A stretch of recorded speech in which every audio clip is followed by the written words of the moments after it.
दोस्तों नमस्कार। यह है मार्गदर्शन फॉर सिविल सर्विसेज। मैं अनुराग चौधरी। दोस्तों मार्गदर्शन एनसीईआरटी श्रृंखला में आज की वीडियो में प्रस्तुत है 9वीं कक्षा के भूगोल समकालीन भारत भाग 1 का अंतिम अध्याय यानी अध्याय 6 जनसंख्या। दोस्तों इस अध्याय में आप पढ़ेंगे जनसंख्या का आकार और वितरण, इसके अलावा जनसंख्या को प्रभावित करने वाले प्रमुख कारण तथा साथ ही आप जानेंगे स्वास्थ्य और जनसंख्या नीति के बारे में। तो आइए शुरू करते हैं 9वीं कक्षा के भूगोल का अध्याय 6 जनसंख्या। दोस्तों क्या आप मानव रहित विश्व की कल्पना कर सकते हैं?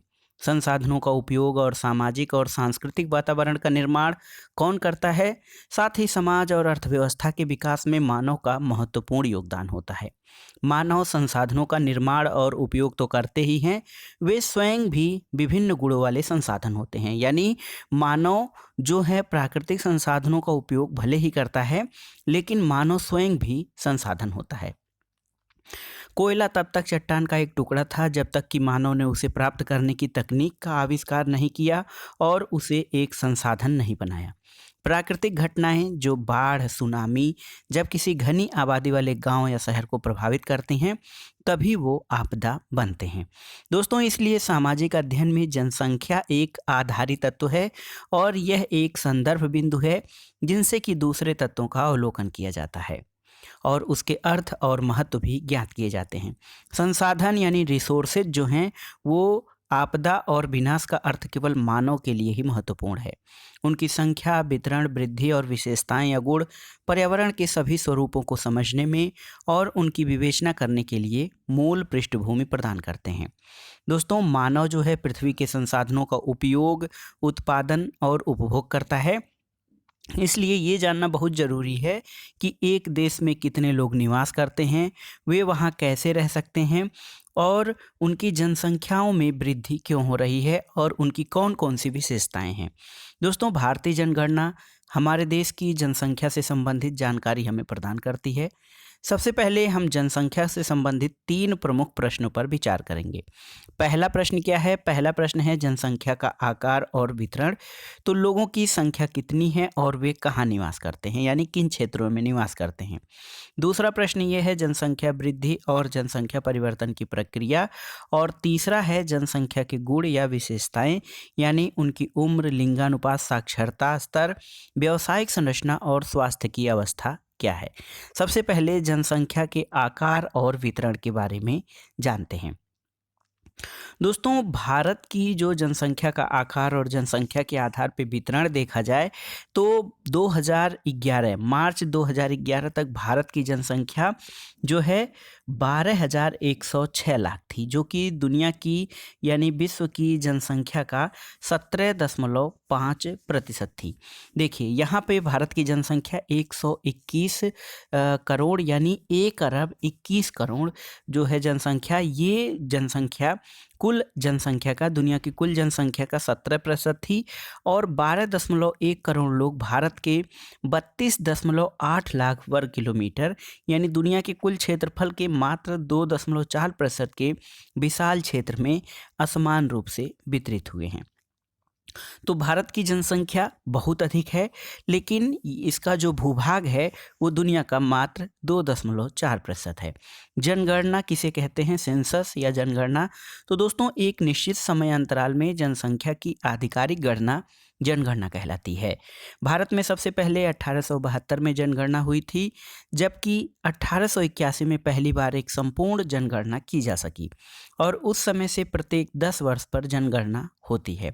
भारतीय जनगणना जनसांख्यिकी, सामाजिक और आर्थिक आंकड़ों का सबसे बृहद स्रोत है। और आपने क्या कभी जनगणना रिपोर्ट देखा है?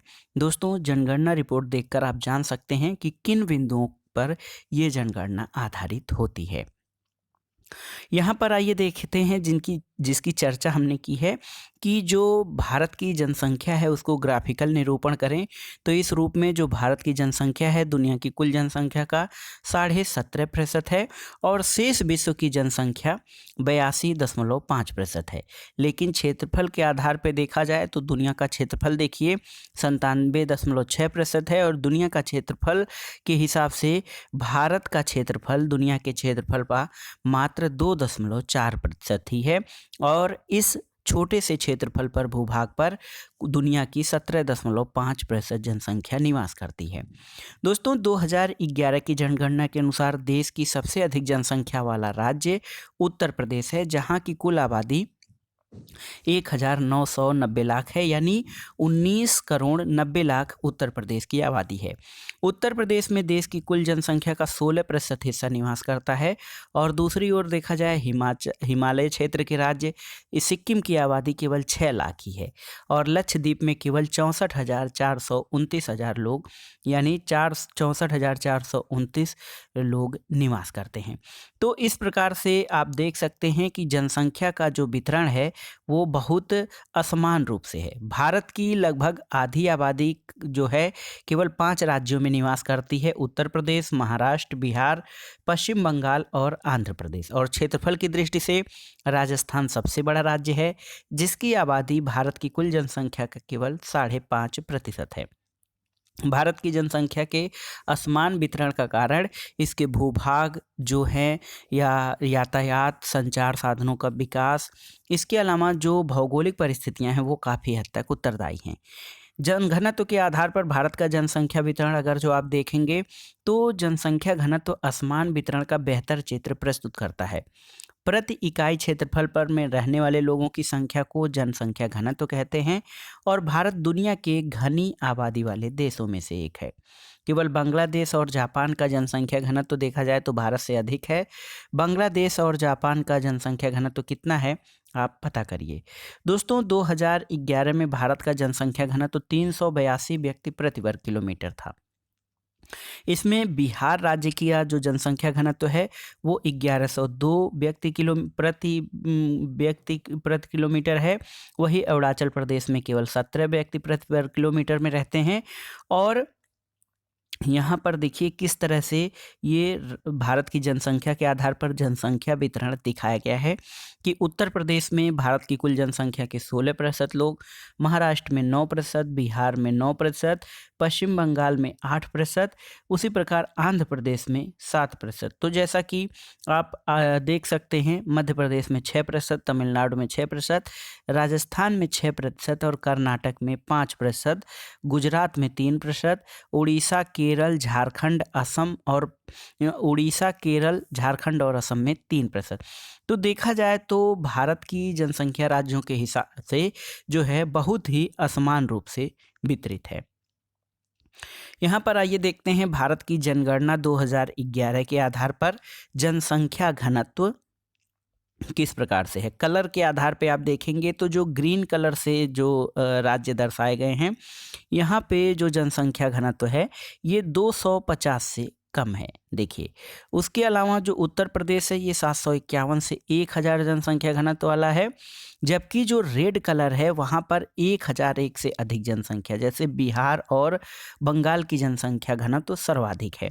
और देखिए जो पीले कलर के हैं वहाँ 500 से 750, लेकिन हल्के पीले जो हैं वहाँ पर देखिए 251 से 500, जो कि बड़ा हिस्सा जो है मीडियम या मध्यम जनसंख्या घनत्व वाला है। और बिहार और बंगाल का जो है अधिक जनसंख्या घनत्व सर्वाधिक है।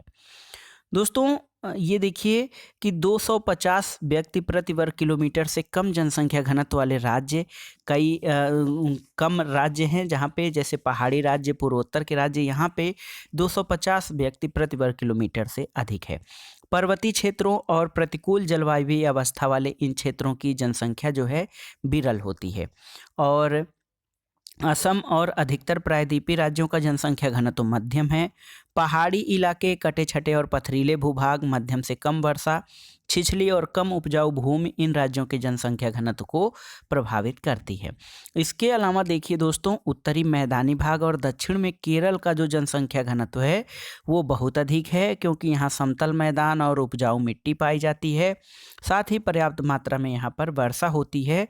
इस कारण उत्तरी मैदान सबसे अधिक जनसंख्या घनत्व वाले राज्यों में आते हैं। जनसंख्या वृद्धि और जनसंख्या परिवर्तन की प्रक्रिया आइए समझते हैं। दोस्तों, जनसंख्या एक परिवर्तनशील प्रक्रिया है और आबादी की संख्या, वितरण और संगठन में लगातार परिवर्तन होता है। यह परिवर्तन तीन प्रक्रियाओं में जन्म, मृत्यु और प्रवास के आपसी संयोजन के प्रभाव के कारण होता है। आइए देखते हैं जनसंख्या वृद्धि के बारे में। दोस्तों, जनसंख्या वृद्धि का अर्थ होता है किसी विशेष समय अंतराल में, जैसे 10 वर्षों के भीतर किसी देश, राज्य के निवासियों की संख्या में परिवर्तन।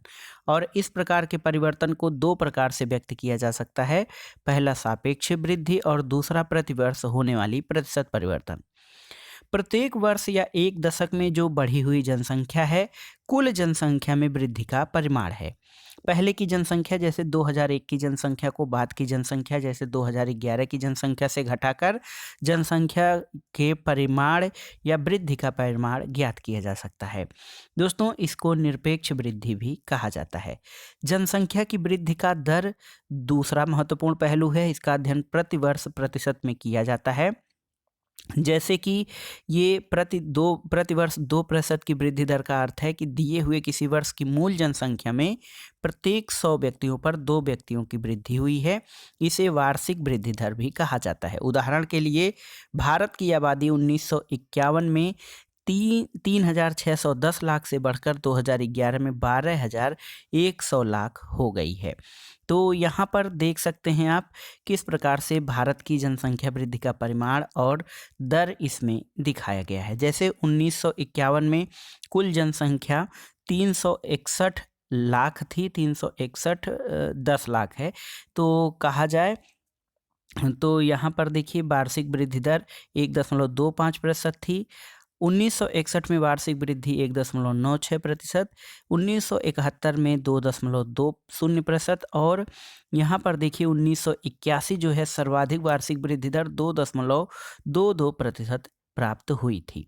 यहाँ पे एक चित्र के माध्यम से दोस्तों भारत की जनसंख्या वृद्धि दर 1951 से 2001 के दौरान प्रति दशक वृद्धि दर दर्शाई गई है। तो किस प्रकार से प्रारंभ में जो है 1951 से 61 और 1961 से 71 के बीच जो है जनसंख्या वृद्धि दर बढ़ी है। उसके बाद वर्तमान में स्थिति इसमें घटने की प्रवृत्ति जारी है। और इसी प्रकार से भारत की कुल जनसंख्या 1901 से 2011 की जनसंख्या जब आप यहाँ देखेंगे तो देखिए यहाँ पर कुल मिलाकर देखिए दोस्तों किस तरह से जनसंख्या में जो है वृद्धि लगातार जारी हुई है 1901 से लेकर 2011 तक और ये जनसंख्या वृद्धि प्रति दशक अधिक से अधिक होती जा रही है। दोस्तों देखिए अगर जो 1981 से वृद्धि दर की गणना करें या वृद्धि दर को हम अवलोकन करें तो इसमें क्या है कि जन्म दर में तेज़ी से कमी आई है।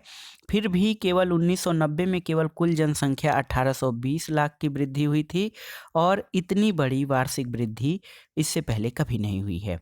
दोस्तों भारत की आबादी बहुत अधिक है। जब विशाल जनसंख्या में कम वार्षिक दर लगाया जाता है तब इसमें सापेक्ष वृद्धि दर बहुत अधिक होती है। जब 10 करोड़ जनसंख्या में न्यूनतम दर से भी वृद्धि होती है तब भी इसमें बढ़ने वाले या जुड़ने वाले लोगों की संख्या बहुत अधिक होती है। और भारत की वर्तमान जनसंख्या में वार्षिक वृद्धि जो है संसाधनों और पर्यावरण के संरक्षण को निष्क्रिय करने के लिए पर्याप्त है।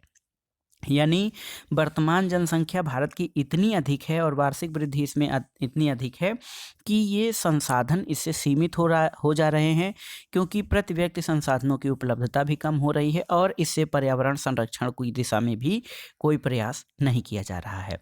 दोस्तों वृद्धि दर में कमी जन्म नियंत्रण के लिए किए जा रहे प्रयासों की सफलता को प्रदर्शित करता है और इसके बावजूद जनसंख्या की वृद्धि जारी है और 2045 तक भारत चीन को पीछे छोड़ते हुए दुनिया की सबसे अधिक आबादी वाला देश बन सकता है अगर जो इसी तरह से जनसंख्या वृद्धि दर जारी रही तो। दोस्तों जनसंख्या वृद्धि या परिवर्तन की प्रक्रिया क्या है, आइए इसको समझते हैं। जनसंख्या में होने वाले परिवर्तन की 3 प्रक्रियाएं हैं। एक है जन्म दर, दूसरा है मृत्यु दर और तीसरा है प्रवास। जन्म दर और मृत्यु दर के बीच का अंतर जनसंख्या की प्राकृतिक वृद्धि कहा जाता है। एक वर्ष में प्रति 10,000 व्यक्तियों में जितने जीवित बच्चों का जन्म होता है उसे जन्म दर कहा जाता है। और यह वृद्धि का एक प्रमुख घटक है, क्योंकि भारत में हमेशा से जन्म दर जो है मृत्यु दर से अधिक रहा है। और जब जन्म दर मृत्यु दर से अधिक होता है तो जनसंख्या वृद्धि होती रहती है। दोस्तों, एक वर्ष में प्रति 1000 व्यक्तियों में मरने वालों की संख्या को मृत्यु दर कहा जाता है।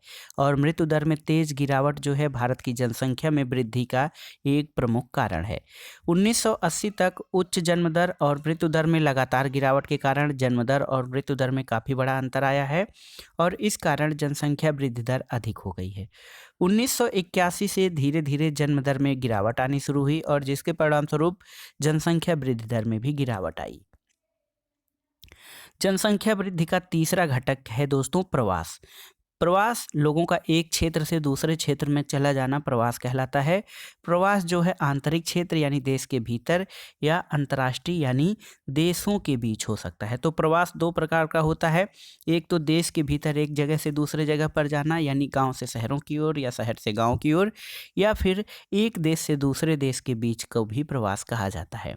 दोस्तों, आंतरिक प्रवास से जनसंख्या में कोई परिवर्तन नहीं होता है, लेकिन ये एक देश के भीतर जनसंख्या के वितरण को प्रभावित करता है। इसको ऐसे समझिए कि गांव में जो हमारी जनसंख्या अगर 10 लोग रहते हैं और वहां से 5 लोग क्या हुआ शहर चले गए, तो जनसंख्या का जो वितरण है गांव में जनसंख्या कम होने लगेगी और शहरों में जो जनसंख्या का बाहुल्य है आधिक्य होने लगेगा। और भारत में अधिकतर प्रवास ग्रामीण से शहरी क्षेत्रों में होता है, क्योंकि ग्रामीण क्षेत्रों में अपकर्षण या पुश कारक प्रभावी होते हैं। ऐसा इसलिए है कि ग्रामीण क्षेत्रों में गरीबी और बेरोजगारी की प्रतिकूल दशाएं पाई जाती हैं, और नगर का अपकर्षण अभिकर्षण यानी पुल प्रभाव रोजगार में वृद्धि और अच्छे जीवन को दर्शाता है। दोस्तों, प्रवास जो है जनसंख्या परिवर्तन का महत्वपूर्ण घटक है। ये केवल जनसंख्या के आकार को ही प्रभावित नहीं करता है, बल्कि उम्र और लिंग के दृष्टिकोण से नगरीय और ग्रामीण जनसंख्या की संरचना को भी परिवर्तित करता है। भारत में ग्रामीण नगरीय प्रवास के कारण शहरों और नगरों की जनसंख्या में लगातार वृद्धि होती है। 1951 में कुल जनसंख्या 17.5% नगर में रहती थी, और 2011 में यह बढ़कर 31.38% हो गई है। और एक दशक यानी 2001 से 2011 के भीतर 10 लाख से अधिक जनसंख्या वाले नगरों की संख्या 35 से बढ़कर 53 हो गई है। इससे आप अंदाज लगा सकते हैं कि कितनी तेजी से लोग गांव से शहर की ओर आ रहे हैं। आयु संरचना दोस्तों एक महत्वपूर्ण फैक्टर होता है किसी देश में। जनसंख्या की आयु संरचना वहाँ विभिन्न आयु समूह के लोगों की संख्या को बताता है। यह जनसंख्या के मूल विशेषताओं में से एक है, और एक व्यक्ति की आयु उसकी इच्छा, खरीदारी और काम करने की क्षमता को पर्याप्त रूप से प्रभावित करती है। बच्चे, वयस्क और वृद्धों की संख्या और प्रतिशत किसी भी क्षेत्र की आबादी के सामाजिक और आर्थिक ढांचे की निर्धारक होती है। दोस्तों, किसी राष्ट्र की आबादी को सामान्यतः 3 वर्गों में बांटा जाता है। बच्चों की आबादी जो कि 15 वर्ष से कम होते हैं, ये आर्थिक रूप से उत्पादनशील नहीं होते हैं। बच्चे जो हैं 15 वर्ष से कम आर्थिक रूप से उत्पादनशील नहीं होते हैं। इनको भोजन, वस्त्र और स्वास्थ्य संबंधी सुविधाएं उपलब्ध कराने की आवश्यकता होती है। दूसरा वयस्कों की आबादी होती है, जिसकी की आयु संरचना 15 से 59 वर्ष होती है। ये आर्थिक रूप से उत्पादनशील होते हैं, जैविक रूप से प्रजननशील होते हैं और जनसंख्या का कार्यशील वर्ग होते हैं। और तीसरा जो प्रकार है ये है 59 वर्ष से अधिक वृद्ध लोग। ये आर्थिक रूप से उत्पादनशील या अवकाश प्राप्त हो सकते हैं, स्वैच्छिक रूप से कुछ कार्य कर सकते हैं, लेकिन भर्ती प्रक्रिया के द्वारा इनकी नियुक्ति नहीं होती है। तो देखिए, भारत में जो आयु संरचना है, यहाँ पर बच्चों की जो संख्या जो है, देखिए सबसे अधिक वयस्कों की संख्या है 58.7%, वृद्धों की संख्या 7% के लगभग है, और 34% जो है वो बच्चे हैं। तो आप अनुमान लगा सकते हैं कि भारत में कार्यशील जनसंख्या बहुत अधिक पाई जाती है। दोस्तों, बच्चों और वृद्धों का प्रतिशत जनसंख्या के आश्रित जनसंख्या के अनुपात को प्रभावित करता है, क्योंकि यह समूह उत्पादक नहीं होता है। और भारत की जनसंख्या में इन तीनों समूहों के अनुपात को आपने देख लिया है। भारत में कार्यशील जनसंख्या सर्वाधिक मात्रा में है। दोस्तों लिंग अनुपात या जो सेक्स रेशियो है वो भी महत्वपूर्ण होता है। लिंगानुपात प्रति 1000 पुरुषों पर महिलाओं की संख्या को कहा जाता है और ये जानकारी किसी दिए गए समय में समाज में पुरुषों और महिलाओं के बीच एक समानता की सीमा मापने के लिए महत्वपूर्ण सामाजिक सूचक है। देश में लिंग अनुपात प्राय महिलाओं के पक्ष में नहीं होता है। इसके कई कारण हैं, क्योंकि कई लोग बच्चियों के जन्म को अभिशाप मानते हैं, लड़कों के जन्म को वरदान मानते हैं।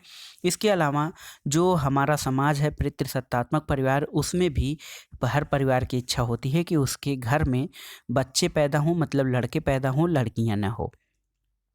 भारत में लिंगानुपात को 1951 से 2011 के बीच कैसे दर्शाया गया है। 1951 में जहां पर भारत का लिंगानुपात 946 था, 1961 में 941, 1971 में 930, 1981 में 934, 1991 में देखिए बहुत ही कम 929 हो गया, 2001 में थोड़ा सुधार हुआ 933 और 2011 में ये अब 943 पे है। दोस्तों केरल की बात की जाए, केरल राज्य की बात, 1000 पुरुषों पर महिलाओं की संख्या 1048 है। पुडुचेरी में प्रति 1000 पर 1038 है, जबकि दिल्ली में 1000 पर 866 महिलाएं हैं और हरियाणा में 1000 पर 877 महिलाएं हैं। ये जो विभिन्नताएं हैं दोस्तों, ये बहुत ही जो हैं कहा जाए तो सामाजिक संरचना को हमारे जो है दर्शाने के लिए महत्वपूर्ण सूचक के रूप में कार्य करती हैं, क्योंकि देखिए किस प्रकार से जो है बहुत ही अंतर आता है हमारे सामाजिक संरचना में और एक तरह से ये हमारी सोच को प्रदर्शित करता है कि महिलाओं की संख्या जो है वो दिनों दिन घटती जा रही है। साक्षरता दर बहुत ही महत्वपूर्ण है। साक्षरता किसी जनसंख्या का महत्वपूर्ण गुण है। केवल एक शिक्षित और जागरूक नागरिक बुद्धिमत्तापूर्ण निर्णय ले सकता है, शोध और विकास के कार्य कर सकता है। साक्षरता स्तर में कमी आर्थिक प्रगति में एक गंभीर बाधा है। 2011 की जनगणना के अनुसार एक व्यक्ति जिसकी आयु 7 वर्ष या उससे अधिक है, जो किसी भी भाषा को समझकर लिख या पढ़ सकता है, उसे साक्षर की श्रेणी में रखा जाता है। दोस्तों भारत की साक्षरता स्तर में धीरे धीरे सुधार हो रहा है। 2011 की जनगणना के अनुसार भारत में 73% लोग जो हैं साक्षर हैं। इनमें से 80.9% पुरुष और 64.6% महिलाएं साक्षर हैं। ऐसा अंतर साक्षरता दर में इस प्रकार का अंतर क्यों है? तो हमारे समाज में महिलाओं को पढ़ने लिखने का अवसर नहीं दिया जाता है, केवल बच्चों को पढ़ाया जाता है। लेकिन अब स्थिति बदल रही है और लड़के और लड़कियों की शिक्षा में कोई अंतर नहीं किया जा रहा है। देखिए व्यावसायिक संरचना के बारे में देखते हैं दोस्तों। आर्थिक रूप से क्रियाशील जनसंख्या का प्रतिशत विकास का महत्वपूर्ण सूचक होता है और किसी भी देश में विभिन्न व्यवसायों को करने वाले भिन्न भिन्न लोग होते हैं। व्यवसायों को सामान्यतः प्राथमिक, द्वितीयक और तृतीयक श्रेणियों में विभाजित किया जाता है। प्राथमिक में कृषि, पशुपालन, वृक्षारोपण और जो है मछली पालन तथा खनन प्रक्रियाएं शामिल होती हैं। प्राथमिक जो श्रेणी का प्राथमिक क्षेत्र है। द्वितीय क्षेत्र के अंतर्गत जो है उद्योग, भवन और निर्माण कार्य आते हैं और तृतीय क्षेत्र में परिवहन, संचार, वाणिज्य, प्रशासन और सेवाएं शामिल होती हैं। दोस्तों विकसित और विकासशील देशों में विभिन्न क्रियाकलापों से कार्य करने वाले लोगों का अनुपात अलग अलग होता है। विकसित देशों में जो द्वितीयक और तृतीयक क्षेत्र है ये काफ़ी विकसित होता है, यानी उद्योग और सेवा क्षेत्र जो है विकसित होता है। यहाँ पर द्वितीयक और तृतीयक क्षेत्र में लगे हुए या कार्य करने वाले लोगों की संख्या का अनुपात अधिक होता है। विकासशील देशों में प्राथमिक क्रियाकलाप जैसे कृषि, पशुपालन, मछली पालन आदि क्रियाओं में अधिक लोग लगे होते हैं। भारत के बारे में देखा जाए तो कुल जनसंख्या का लगभग 64% भाग केवल कृषि कार्य करता है। द्वितीयक और तृतीयक क्षेत्र में कार्य करने वाले लोगों का अनुपात कम है, लेकिन धीरे धीरे औद्योगिकरण और शहरीकरण में वृद्धि होने के कारण द्वितीयक और तृतीयक क्षेत्रों में भी परिवर्तन हो रहा है। अगला है स्वास्थ्य क्षेत्र। दोस्तों स्वास्थ्य जनसंख्या की संरचना का एक महत्वपूर्ण घटक है। ये विकास की प्रक्रिया को प्रभावित करता है। किसी देश में जहाँ पर स्वास्थ्य सुविधाएं अच्छी हैं, लोग स्वस्थ हैं, उनका जीवन स्तर भी अच्छा होता है। इसके अलावा उनके औद्योगिक विकास और सामाजिक संरचना भी सुदृढ़ होती है। देखिए जन स्वास्थ्य, संक्रामक बीमारियों से बचाव और रोगों के इलाज में आधुनिक तकनीकों के परिणाम स्वरूप जो है स्वास्थ्य की स्थिति बदली है। भारत के लिए स्वास्थ्य का स्तर फिर भी चिंता का विषय है। प्रति व्यक्ति कैलोरी की खपत से अनुशंसित स्तर से यहाँ पर कम है और हमारी जनसंख्या का एक बड़ा भाग कुपोषण से प्रभावित होता है। शुद्ध पीने का पानी और मूल स्वास्थ्य रक्षा सुविधाएं ग्रामीण जनसंख्या के केवल 1/3 लोगों को उपलब्ध हैं और इन समस्याओं को एक उचित जनसंख्या नीति के द्वारा हल करने की आवश्यकता है। किशोर जनसंख्या बहुत ही महत्वपूर्ण है। दोस्तों, भारत की जनसंख्या का सबसे महत्वपूर्ण लक्षण इसकी किशोर जनसंख्या का आकार है। भारत की कुल जनसंख्या का किशोर जनसंख्या 5वां भाग है। किशोर जो है 10 से 19 वर्ष की आयु वर्ग के लोग होते हैं और ये भविष्य के सबसे महत्वपूर्ण मानव संसाधन होते हैं। किशोरों के लिए जो है वृद्धि और विकास के लिए पोषक तत्व की आवश्यकता बच्चों और वयस्कों से अधिक होती है। कुपोषण से इनका स्वास्थ्य खराब हो सकता है, विकास अवरोधित हो सकता है, लेकिन भारत में किशोरों को प्राप्त भोजन में पोषक तत्व अपर्याप्त होते हैं। बहुत सी किशोर बालिकाएं रक्तहीनता यानी एनीमिया से पीड़ित होती हैं और विकास की प्रक्रिया में उनकी समस्याओं पर पर्याप्त ध्यान नहीं दिया जाता है। किशोर बालिकाओं को अपनी समस्याओं के प्रति संवेदनशील बनाना चाहिए। शिक्षा के प्रसार और इसमें सुधार के द्वारा इन समस्याओं के प्रति जागरूकता बढ़ाई जा सकती है। आइए जानते हैं राष्ट्रीय जनसंख्या नीति के बारे में। दोस्तों, परिवारों के आकार को सीमित रखकर एक व्यक्ति के स्वास्थ्य और कल्याण को सुधारा जा सकता है। उसको जो सुविधाएं हैं वो दी जा सकती हैं और इसीलिए भारत सरकार ने 1952 में एक व्यापक परिवार नियोजन कार्यक्रम चलाया था। परिवार कल्याण कार्यक्रम जिम्मेदार और सुनियोजित पितृत्व को बढ़ावा देने के लिए कार्यरत है और राष्ट्रीय जनसंख्या नीति 2000 कई वर्षों से नियोजित प्रयासों का परिणाम है। दोस्तों, राष्ट्रीय जनसंख्या नीति 2014 वर्ष से कम आयु के बच्चों को निःशुल्क शिक्षा प्रदान करने, शिशु मृत्यु दर को प्रति 1000 में 30 से कम करने, व्यापक स्तर पर टीकारोधी बीमारियों से बच्चों को बचाने, छुटकारा दिलाने, लड़कियों की शादी की उम्र को बढ़ाने के लिए प्रोत्साहित करने और परिवार नियोजन को एक जन केंद्रित कार्यक्रम बनाने के लिए नीतिगत ढांचा प्रदान करती है। इसके अलावा राष्ट्रीय जनसंख्या नीति 2000 जो है किशोरों के बारे में भी, किशोर और किशोरियों के बारे में महत्वपूर्ण व्यवस्था देती है। पोषण की आवश्यकताओं के अतिरिक्त इसमें अवांछित गर्भधारण और यौन संबंधों से प्रसारित बीमारियों से किशोर और किशोरियों की रक्षा के महत्वपूर्ण आवश्यकताओं पर जोर दिया गया है। इसके द्वारा ऐसे कार्यक्रम चलाए गए हैं जिनका उद्देश्य देर से विवाह और देर से संतानोत्पत्ति को प्रोत्साहित करना है, किशोर किशोरियों को असुरक्षित यौन संबंध के कुप्रभावों के बारे में शिक्षित करना है और गर्भ निरोधक सेवाओं को पहुंच और खरीद के भीतर बनाना है। साथ ही खाद्य संपूरक यानी फूड सप्लीमेंट और पोषण सेवाएं उपलब्ध कराना और बाल विवाह को रोकने के कानूनों को सुदृढ़ करना है। और किसी भी राष्ट्र के लिए आप जानते हैं कि वहाँ के लोग बहुमूल्य संसाधन होते हैं। एक शिक्षित और स्वस्थ जनसंख्या ही कार्यक्षम शक्ति प्रदान करती है। यानी जब जनसंख्या शिक्षित होगी, वो अपने अधिकारों के प्रति जागरूक होगी, स्वस्थ होगी, तो वो उत्पादन कार्यों को अधिक अच्छे से पूरा कर सकती है। तो दोस्तों, ये था आज का वीडियो 9वीं कक्षा के भूगोल का अंतिम अध्याय, अध्याय 6 जो था जनसंख्या। यहाँ पर आइए देखते हैं कुछ महत्वपूर्ण शब्दावली को जो कि आपको जानना बहुत ज़रूरी है। देखिए, शब्दावली जो है बहुत आसानी से आप समझ सकते हैं। देखिए, क्या है अवदाब, क्या है तो ऋतु विज्ञान या जलवायु विज्ञान में इसका अभिप्राय अपेक्षाकृत निम्न वायुदाब वाले क्षेत्रों से होता है। अवसादी शैलें अवसादों से बनी हुई शैलें होती हैं। आश्रित अनुपात क्या होता है? 15 वर्ष से कम और 60 वर्ष से अधिक जनसंख्या को आश्रित अनुपात कहा जाता है। उप महाद्वीप किसे कहते हैं? दोस्तों, एक बहुत बड़ा भूखंड जो महाद्वीप के शेष भाग से एक पृथक भौगोलिक इकाई के रूप में स्पष्टतया अलग होता है। तो ये सब दोस्तों जो महत्वपूर्ण जो है शब्दावली है, ये भी बहुत महत्वपूर्ण है। आप इसको तैयार कर लीजिएगा और पढ़ लीजिएगा। तो वीडियो आपको कैसा लगा हमें कमेंट बॉक्स में ज़रूर बताइएगा। वीडियो को लाइक करें, शेयर करें और इस चैनल मार्गदर्शन फॉर सिविल सर्विसेज को सब्सक्राइब करें। वीडियो देखने के लिए धन्यवाद दोस्तों। नमस्कार।